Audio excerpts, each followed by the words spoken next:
Hello, my name is Daniel McAlpine. I want to share some thoughts with you today titled An Alternative Culture. What does that mean? Well, I believe it is clear to see that our country is divided, maybe more so than it has been in a long time. You can look at the news, the protests, the people marching the streets, and anti-cops and blowing up things. All these things are not good for our country. There is a great divide, and it is hurting individuals, it is hurting families, communities, and our overall society. As long as our country has existed, there has been division, and we cannot eradicate it altogether. But if our struggles and our victories have proven anything here in America, is that great things can rise out of the ashes of ruins.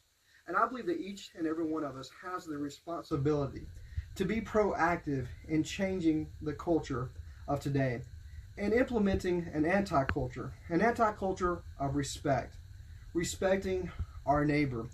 In an article written by Cheryl Elizer at lifetickler.com, she said respect for others is nearing extinction. In this article, she states that many of our core human values may be endangered, and if we don't change directions, is on the verge of becoming extinct. And I sit there and I'm a big football fan, and this is Saturday, football season, and Saturdays, Sundays, people gather around the TV, gather in stadiums to watch their favorite team. These are people from all different backgrounds, different race, different jobs. Some people are plumbers, some may be lawyers. You have wealthy people and not so wealthy people. But people are there cheering on their team, high-fiving each other, wearing the same colors. And they're doing this because they have some common bond. They respect each other, not because of their differences, but because they're there together, unified, pulling for their team. And they respect each other for that reason. And I believe that we today need to do that in our culture. We need to show respect to our fellow neighbor. And I want to share just 3 things with you regarding that. 1 Peter 2:17 tells us to respect everyone. And I believe this is very important. Now, whether you're a Christian or whether you're not a Christian, you're not a person of faith, these things apply. We should respect everyone. That means that no one's exempt. That means that it doesn't matter that the person doesn't look like you, doesn't sound like you, they don't believe like you do. We still need to extend respect to everyone. Well, how do we do that? And there's 3 things I want to share with you. My first point is we need to make the relationship the priority. That means no matter what your differences are, it's not about your differences. It's about the relationship with that individual. It's about making sure that that is the first priority. That even though you don't agree with them, you don't see eye to eye with them, that you want to be in relationship with them. And that is your first priority, not the disagreement, not having to prove your point, not being right, not being wrong, but that the relationship is the priority. In order to do that, I believe that it's very important that we love our neighbor. Now, I know that sounds cheesy and it may sound churchy, but that is the truth. We need to learn to love our neighbor. If we have any hate, any animosity toward our neighbor, we need to deal with that in our hearts, especially if it's based out or birthed out of disagreements because of the differences that you have. It's not about those differences. They are a human being. They're created by God, we believe, and they're loved by God, so that means that we should also love them. I understand that some people are hard to love, but that doesn't mean that we do not love them. Matter of fact, Romans 12:9 says, don't just pretend that you love others. It says, really love them. And this is very important. If we have any hate, we have to deal with that. And then we can move on to the issue of respect. Pastor Derwin L. Gray wrote an article in Christian Today titled, So What Does It Mean to Love Your Neighbor?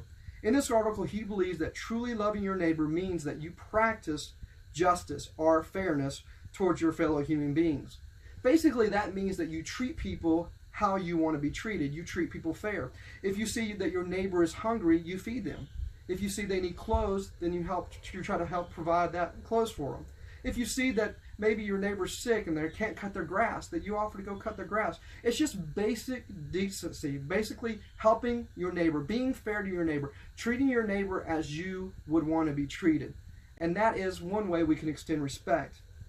Matthew 7:12 says, do to others whatever you would like them to do to you. Matter of fact, we called it the golden rule growing up. In a commentary written on Sojourner's website titled America's Love Over Hate, the author Barbara and David reminded us to reach out to help others in need as a normal part of our life, and not just in times of crisis. I believe that we've seen a lot of people reach out, especially with all the storms, the hurricanes going on. We've seen a lot of people reaching out to help their neighbor. But it shouldn't just be in times of crisis, but it should be in every aspect of our life. That if we see that our neighbor's in need, that we be fair, that we treat them as we would want to be treated, and that we help them, extend to them the love that's been extended to us. And as we love our neighbor, it allows us to see them from a different perspective. And that leads me to my second point. Recognize each individual's positive attributes. Now, whether you know it or not, everybody has something to bring to the table. And you may not see it, they may not know what it is, and it may be really hard to find, but everybody has something good to bring to the table. And we need to learn to honor their strengths, and we need to extend grace in their weaknesses. This is very important, because we look at it and say, okay, well, you have something to bring to the table. You have something of value to offer to our community, whether it be a small group, whether it be your workplace, whether it be your family. You have something of value, and we're going to honor that. And when it comes to your weaknesses, okay, we're going to extend grace in those weaknesses. We're going to forgive you if you've hurt us for those in the midst of those weaknesses.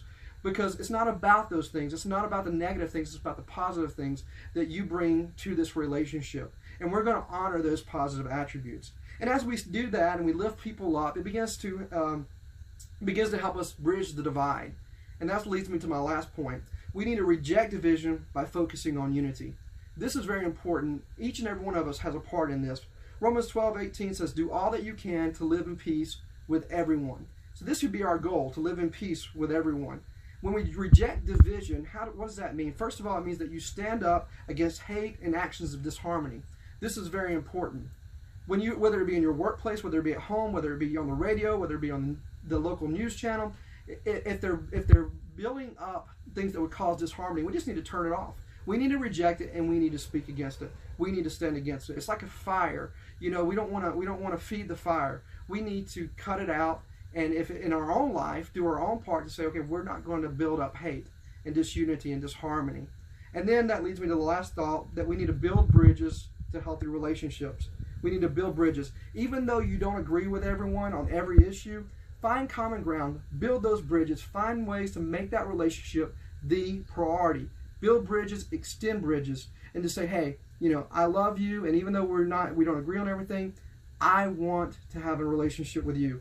In conclusion, respect is not common in today's society, yet each of us possess the capacity to impact our world by introducing an alternative culture.